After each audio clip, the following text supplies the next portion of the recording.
اعوذ باللہ من الشیطان الرجیم بسم اللہ الرحمن الرحیم۔ سورہ المجادلہ کا اردو ترجمہ پیش خدمت ہے۔ یقیناً اللہ تعالیٰ نے اس عورت کی بات سنی جو تجھ سے اپنے شوہر کے بارے میں تکرار کر رہی تھی اور اللہ کے آگے شکایت کر رہی تھی۔ اللہ تعالیٰ تم دونوں کے سوال و جواب سن رہا تھا۔ بے شک اللہ تعالیٰ سننے والا اور دیکھنے والا ہے۔ تم میں سے جو لوگ اپنی بیویوں سے زہار کرتے ہیں اور وہ دراصل ان کی مائیں نہیں بن جاتی، ان کی مائیں تو وہی ہیں جن کے بطن سے وہ پیدا ہوئے، یقیناً یہ لوگ ایک نامعقول اور جھوٹی بات کہتے ہیں۔ بے شک اللہ تعالیٰ معاف کرنے والا اور بخشنے والا ہے۔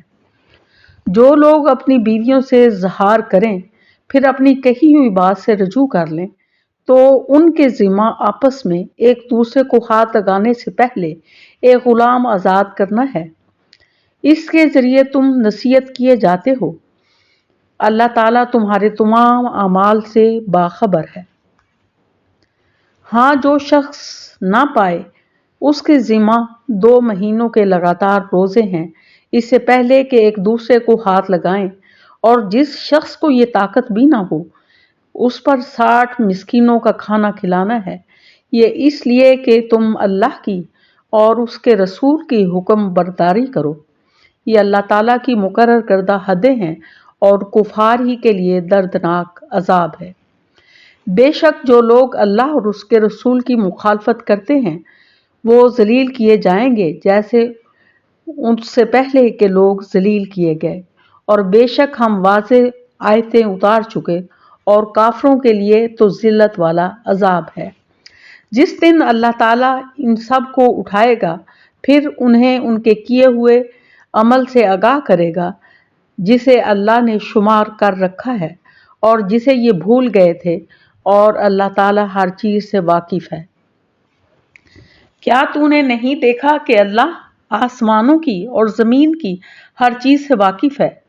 3 آدمیوں کی سرگوشی نہیں ہوتی مگر اللہ ان کا چوتھا ہوتا ہے، اور نہ 5 کی مگر ان کا چھٹا وہ ہوتا ہے، اور نہ اس سے کم کی اور نہ زیادہ کی مگر وہ ساتھ ہی ہوتا ہے جہاں بھی وہ ہوں۔ پھر قیامت کے دن انہیں ان کے اعمال سے آگاہ کرے گا۔ بے شک اللہ تعالیٰ ہر چیز سے واقف ہے۔ کیا تو نے ان لوگوں کو نہیں دیکھا جنہیں کانا پھوسی سے روک دیا گیا تھا؟ وہ پھر بھی اس روکے ہوئے کام کو دوبارہ کرتے ہیں اور آپس میں گناہ کی اور ظلم و زیادتی کی اور نافرمانی پیغمبر کی سرگوشیاں کرتے ہیں، اور جب تیرے پاس آتے ہیں تو تجھے ان لفظوں میں سلام کرتے ہیں جن لفظوں میں اللہ نے نہیں کہا، اور اپنے دل میں کہتے ہیں کہ اللہ ہمیں اس پر جو ہم کہتے ہیں سزا کیوں نہیں دیتا۔ ان کے لیے جہنم کافی ہے، جس میں یہ جائیں گے سو وہ برا ٹھکانہ ہے۔ اے ایمان والو، تم اپنی سرگوشیاں جب کرو تو یہ سرگوشی گناہ اور ظلم اور نافرمانی پیغمبر کی نہ ہوں، بلکہ نیکی اور پرہیزگاری کی باتوں پر سرگوشی کرو، اور اس اللہ سے ڈرتے رہو جس کے پاس تم سب جمع کیے جاؤ گے۔ بری سرگوشیاں پس شیطانی کام ہے جس سے ایمانداروں کو رنج پہنچے، گو اللہ تعالیٰ کی اجازت کے بغیر وہ انہیں کوئی نقصان نہیں پہنچا سکتا، اور ایمان والوں کو چاہیے کہ اللہ ہی پر بھروسہ رکھیں۔ اے مسلمانوں، جب تم سے کہا جائے کہ مجلسوں میں ذرا کشادگی پیدا کرو تو تم جگہ کشادہ کر دو، اللہ تمہیں کشادگی دے گا، اور جب کہا جائے اٹھ کے کھڑے ہو جاؤ تو تم اٹھ کھڑے ہو جاؤ، اللہ تعالیٰ تم میں سے ان لوگوں کے جو ایمان لائے ہیں اور جو علم دیے گئے ہیں درجے بلند کر دے گا، اور اللہ تعالیٰ ہر اس کام سے جو تم کر رہے ہو خوب خبردار ہے۔ اے مسلمانوں، جب تم رسول صلی اللہ علیہ وسلم سے سرگوشی کرنا چاہو تو اپنی سرگوشی سے پہلے کچھ صدقہ دے دیا کرو، یہ تمہارے حق میں بہتر اور پاکیزہ تر ہے۔ ہاں، اگر نہ پاؤ تو بے شک اللہ تعالیٰ بخشنے والا مہربان ہے۔ کیا تم اپنی سرگوشی سے پہلے صدقہ نکالنے سے ڈر گئے؟ پس جب تم نے یہ نہ کیا اور اللہ تعالیٰ نے بھی تمہیں معاف فرما دیا تو اب بخوبی نمازوں کو قائم رکھو، زکوٰۃ دیتے رہا کرو اور اللہ تعالیٰ کی اور اس کے رسول کی تابعداری کرتے رہو۔ جو کچھ تم کرتے ہو اس سے اللہ خوب خبردار ہے۔ کیا تو نے ان لوگوں کو نہیں دیکھا جنہوں نے اس قوم سے دوستی کی جس پر اللہ غضبناک ہو چکا ہے؟ نہ یہ تمہارے ہی ہیں نہ ان کے ہیں، باوجود علم کے پھر بھی جھوٹ پر قسمیں کھا رہے ہیں۔ اللہ تعالیٰ ان کے لیے سخت عذاب تیار کر رکھا ہے۔ تحقیق جو کچھ یہ کر رہے ہیں برا کر رہے ہیں۔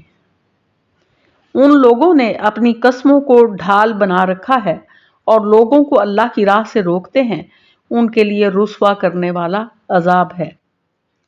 ان کے مال اور ان کی اولاد اللہ کے ہاں کچھ کام نہ آئے گی، یہ تو جہنمی ہیں، ہمیشہ ہی اسی میں رہیں گے۔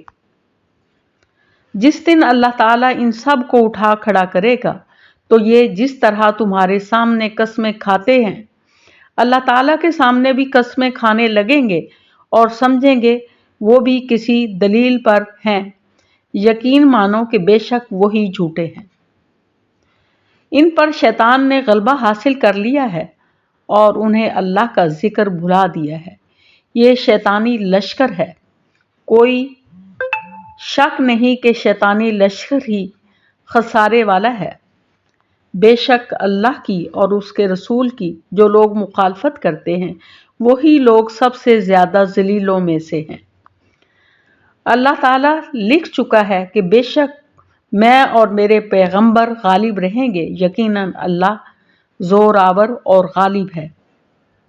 اللہ تعالیٰ پر قیامت کے دن پر ایمان رکھنے والوں کو آپ اللہ اور اس کے رسول کی مخالفت کرنے والوں سے محبت رکھتے ہوئے ہرگز نہ پائیں گے، گو وہ ان کے باپ یا ان کے بیٹے یا ان کے بھائی یا ان کا کنبہ کے عزیز ہی کیوں نہ ہوں۔